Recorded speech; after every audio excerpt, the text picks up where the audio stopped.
Hello and welcome. I am Ladi Akiridoluale. Tonight, National Assembly leadership promises passage of the 2018 budget next week as President Buhari meets with the Senate President and House Speaker at the presidential villa.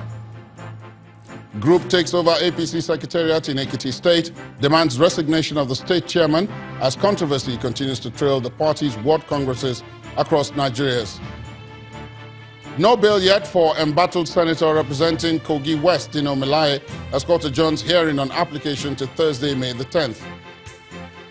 And UN report says 30 children killed and 51 others injured in an Afghan airstrike last month. On business news tonight, Investment and Securities Tribunal revives jurisprudence in Nigerian capital market, clearing backlog of inherited cases. While on sports news, day one of the Channels International Kids Cup in Lagos, the Lagos preliminaries produced 23 goals. And from Abuja, federal government saves over 200 billion naira after eliminating ghost workers through continuous payroll and pensions audits.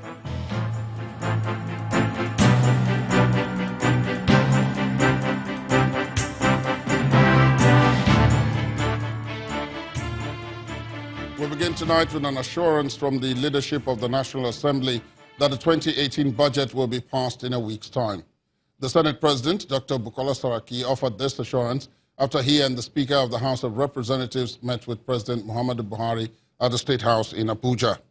Besides the budget, the meeting also discussed other issues, including the invasion of the Senate and the arraignment of Senator Dino Melaye on a hospital stretcher. Our correspondent, Ibrahim Adra, reports.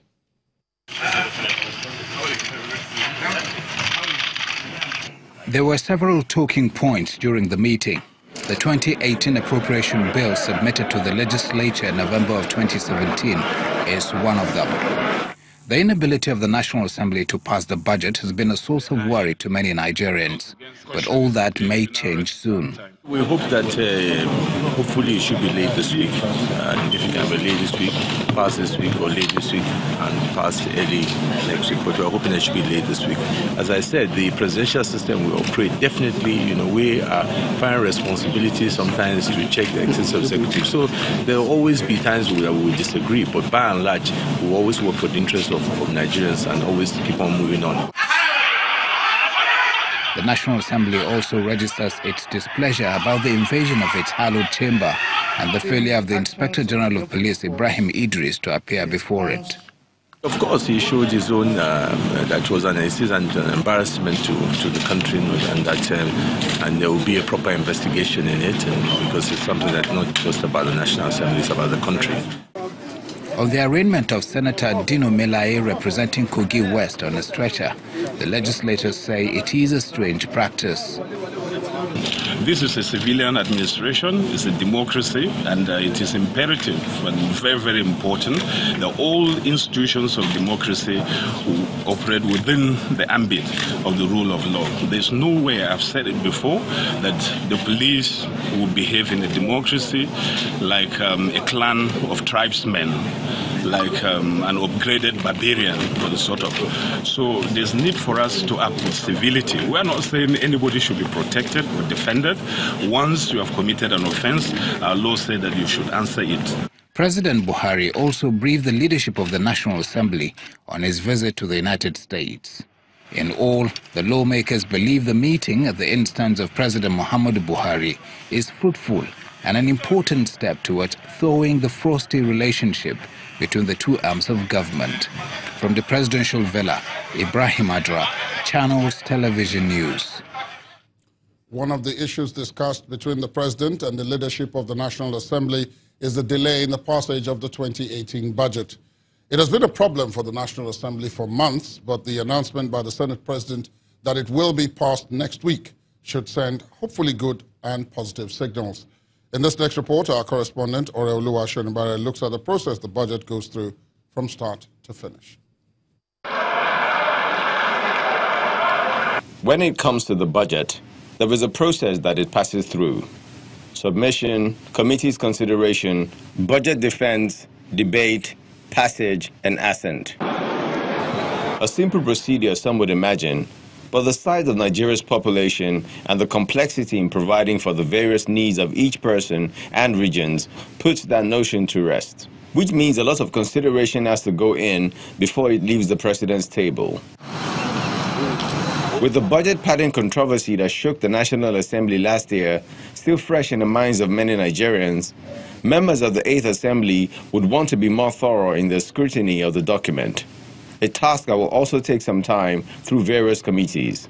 Then, the ministers are called in to defend their budget, which can also stretch the exercise.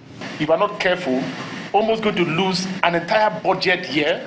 After all these, the budget then goes through the motions of the National Assembly for final passage. Once all this has been done, it is then returned to the president for assent. Unfortunately, like others before it, a lot of bottlenecks have stalled the passage of the 2018 budget. Numerous dates have been given, but nothing happened. However, this information coming from the National Assembly is expected to calm nerves of anxious Nigerians. The waiting game has commenced on this promise, but with the 2019 elections drawing near, how this will affect campaign season is what many may be looking at. So when the budget is eventually passed, what Nigerians will most probably like to see is an implementation that will jumpstart the economy and give renewed hope of recovering lost time. Orolu Ashonibare, Channels Television News. While the delay in the passage of the 2018 budget continues, let's take a look at some of its fallout. And I'm being joined on the news at 10 by economist and Chief Executive Officer of Financial Derivatives Company, Mr. Bismarck Rewane. Good evening, Mr. Rewane, and thanks for being with us. Good evening, Ladi. Now, we have heard promises over and over and over again of the passage of the budget. If you recall, when the president presented it in November last year, he said he wanted it passed at the end of the year. Obviously, that has not happened, and it looks like we're going to have more or less what we had last year, which is almost half the year gone before the budget is passed. What's been going on in the meantime? What's been the fallout of the non-passage so far? First and foremost, this budget was presented 7 months ago by the president. This budget is coming, if it's approved next week, will be 9 months to an election. Typically, 6 months or so to the election, the economy virtually shuts down. So the opportunity of using this budget as a tool for economic management is probably lost. All you are going to do now is a wind down of activity, and all investors are going to say, well, let us wait and let us see the outcome of the election. So incalculable damage has been done to the economy because of this game of chicken, right? So what does it mean to us? Luckily, the federal government is only about 55% of the total economic activity. In other words, all the states, the 36 states, have passed their budgets.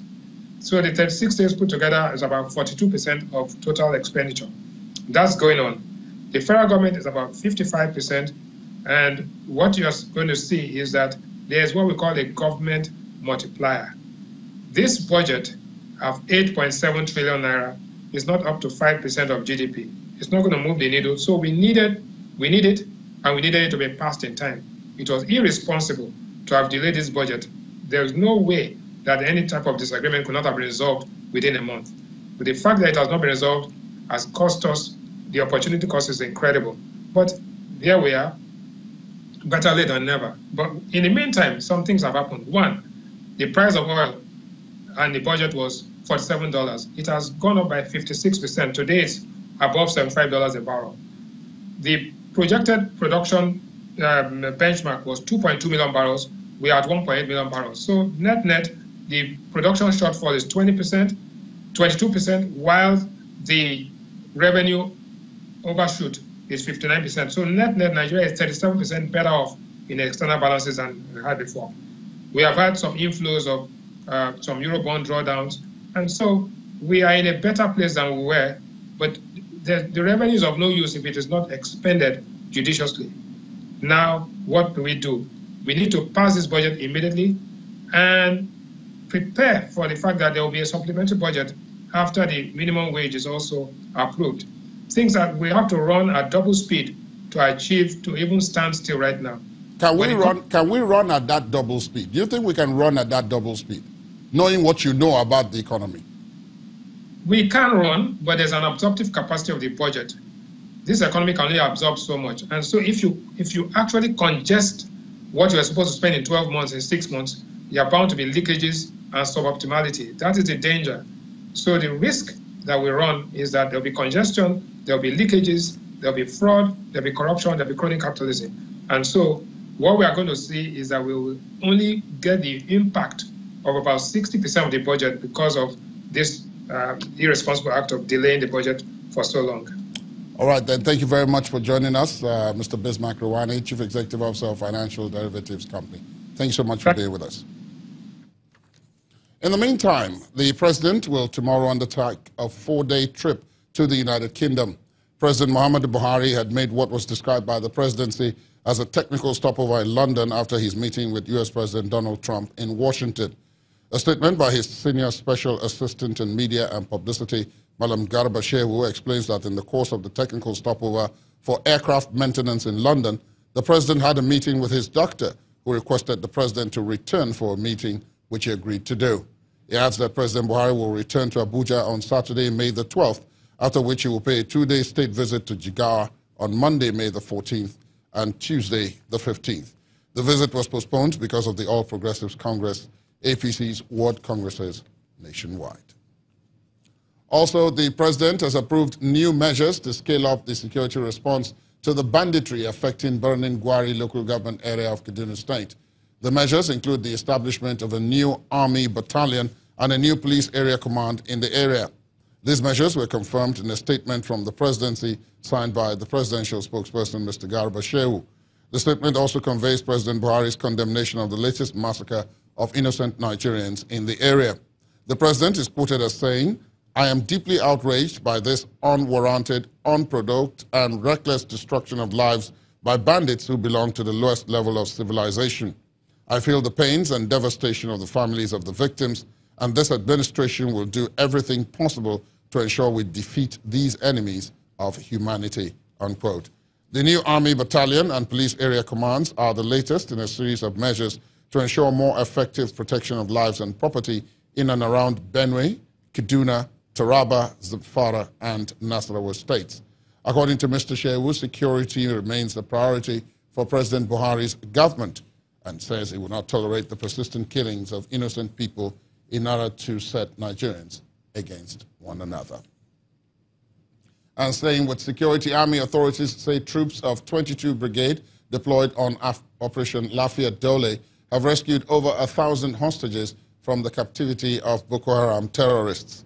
According to a statement from Army spokesman Brigadier General Texas Chukwu, the hostages from Malam Kari, Amchaka, Walasa, and Gora villages of Bama local government area of Benue State were rescued, and they consisted mainly of women, children, as well as some young men who were forced to become Boko Haram fighters. The operation was reportedly conducted in conjunction with allies of the multinational Joint Task Force. One of the rescued victims, Alhaji Gambo Gulumba from Amchaka village, thanked the military for showing them love and care. Brigadier General Chukwu also confirms that the rescued persons are being attended to in a military medical facility. He reminds the public to report any suspicious character to the appropriate authorities for prompt action. In part 2, after the break, group takes over Ekiti State APC Secretariat, demands resignation of party's state chairman. Please stay with us.